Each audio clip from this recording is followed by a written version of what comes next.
Bro, they literally just brought back Best Girl, and nobody is giving her the respect she deserves? Tip. Okay, but for real, this episode of Dandadan was so goated, not just because they brought back Ira, I'm a little brain damaged, Shiratori, but also because it forwarded the relationship between Momo and Okaroon by doing something that most other anime simply do not have the balls to do. Which is funny because Okaroon has no balls. That aside, we also need to discuss that ending to this episode because we are not ready for what is about to happen, and I'm going to break down every bit of it. If you like Dandadan, you should check out my sponsor, Gamer Subs. While there are no official Dandadan flavors or cups, there are official Jujutsu Kaisen and JoJo Bizarre Adventure collabs. And right now, for a limited time, for every tub you buy, you get a free gift up to 5 tubs. At 1, you get a free Waifu cup, and at 5, you get the first ever Gamer Subs tumbler. That is up to 5 gifts totaling $180 in value. Use code CTACTICS to get 10% off and get me a commission so I can pay for Lum Lum's food and to get my 15-year-old scratched up glasses finally replaced. Alright, so this episode was killer. It starts with some patent dumb-to-dumb comedy. Seiko and the others are essentially trying to pray away the evil eye, and at every turn it doesn't work, which then speeds up the chant even faster. Also, I don't know about you, but Seiko in that spirit medium outfit is almost too much for me to handle here. But this really did make me chuckle. It had great timing and as well some great coloring. Wincy and Sararu moment this is not, but the coloring is just so good.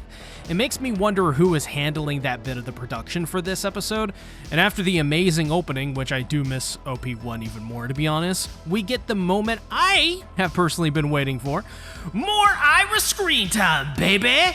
This character is peak, and y'all clown on me every freaking day of my life for liking Ira, but you will see eventually. Ira is the GOAT, and I expect you to kneel at her presence at her time. But I loved her in this episode because it was really refreshing to have yet another brain-dead idiot back at the show. I love how her VA also perfectly nails her delusional mindset. By the way, Yotsuba VA, just saying. She thinks that she is the leader of the group, which is funny. I don't think there is one leader of the Dum-Da-Dums, to be honest. At least so far. It seems it's more situational and a group of people kind of thing. But the fact she thinks this still shows that while she has changed, she is still missing brain cells. Oh, also, I love the shirt she is wearing, which says love with a smile on the front, and on the back it upside down a heart with a pouting face that says hate. I feel like that is basically the entire Dandadan fandom at the moment. Half the people in my comments either hate this woman or love her. I, on the other hand, worship this idiot! This leads into a moment where we get to know more about the aliens they are having their One Piece feast with. It's rather humorous, really. Their planet is quite similar to ours, but it is basically in fluid, so it is very hard to get the milk from the cows, and thus is why they've come to Earth, because they need to drink milk to survive. Also, why in the freak is the food in this scene photorealistic? No gorgeous, mouth-watering anime food this week. Only the garbage, crappy, real stuff. Ugh. I also love how Ira at first wants nothing to do with these aliens, but when she sees the little one drinking the milk, she tackles it and rolls on the floor crying. There was a lot of these like little anime-only moments I loved, and it's as if this little thing was the cutest thing in the world to her and just filled her up with a bunch of love. This is when we get a little somber as they're bummed out over Gigi being taken over by the evil eye, but not for long. This goober returns, and he does. And it turns out that the reason for why is because of hot and cold. Literally. Splash him with hot water, he turns back into Gigi, but if it is cold, then he's right back to Evil Eye and trying to kill everyone. And I loved those reflections they used to show the two faces of Gigi, when the glass being Evil Eye and the food being Gigi with his goober goop face. Wincy and Swaru, 100%. But another moment I appreciated that warmed the cockles of my hardened heart, phrasing, was Seiko taking responsibility for all of the kids, especially Gigi, who had to go through all of that stuff and bear it. It's an interesting juxtaposition between the Kito Gooners, who seem to despise children, while Seiko and especially Queen Sensei are the only adults, so far at least, that seem to be protective of children. Even Turbo Granny is helpful in this episode, though honestly, to be honest, when isn't she helpful? When she puts into perspective that mountain yokai are almost revered as gods and are more powerful than almost any other yokai. So essentially, that is the yokai power scaling. Peasant ground yokai, godlike mountain yokai, and well, I guess gods. Which seems to be conferred by Turbo Granny, I guess. I also love, by the way, how Turbo Granny is a food demon, just devouring everything in this episode. She was devouring the screen time, that's for sure. But just to be safe and to protect the kids, Seiko makes sure they all carry a thermos with hot water to splash on Gigi, just in case he ever accidentally turns into Evil Eye, you know. You don't want that to happen.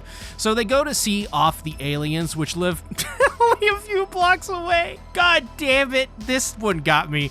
This scene was freaking hilarious, dude. Think about it. They're making this big deal about them going back to their home, waving goodbye, but they moved to Earth, so their home is on Earth and only a couple blocks from where Seiko and Momo reside.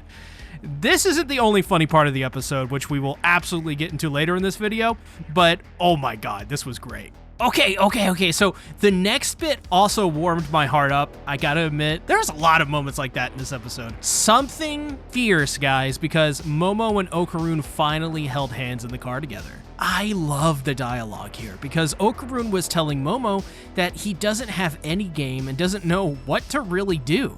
Momo is just acting on instinct, feeling the contours of his hand while she holds it, and simply is honest and tells him that she doesn't know what he is talking about either. She doesn't know what she can do.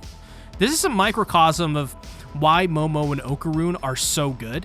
It's a simplistic showcase of how innocent and tender their feelings are, combined with this idea of them not knowing what to do and just being young and stupid. Going into this great unknown that is love and just winging it, doing what feels right step by step. It's romantic, but also innocent, and yet it just works. It grounds these two characters and stands in contrast because everything else of the series is so ridiculous, but these moments are genuine and tender. Also, by the way, the cast in the anime for the Japanese dub, at least, is spot on.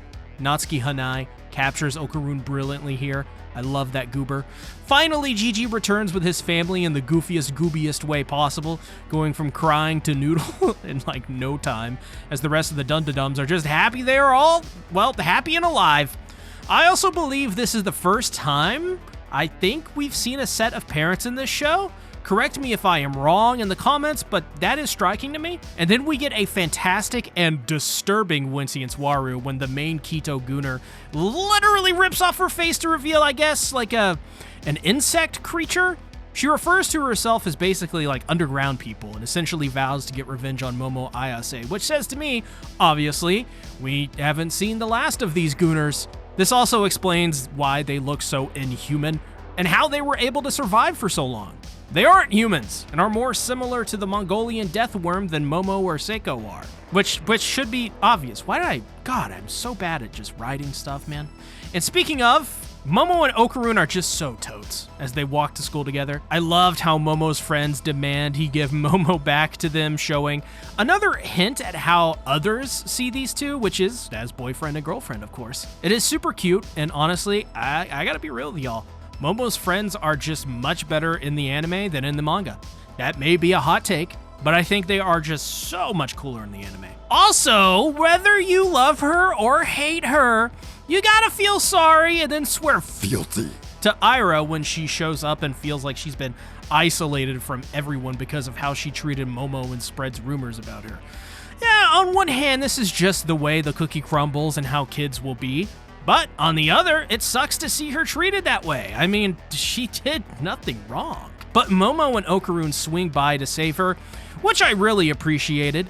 It was a positive way to end that subplot and to show that all of that stuff is water under the bridge and they understand one another. Even earlier in the episode, Momo asked to see if she could use her pricey rich girl makeup. There is just something about, in my opinion, the bonds they all share, especially Momo and Ira, that makes everything that happened before okay now and just nice, you know? It's pleasant. It's like Momo sees Ira for who she is and not the image she wanted people to see her as.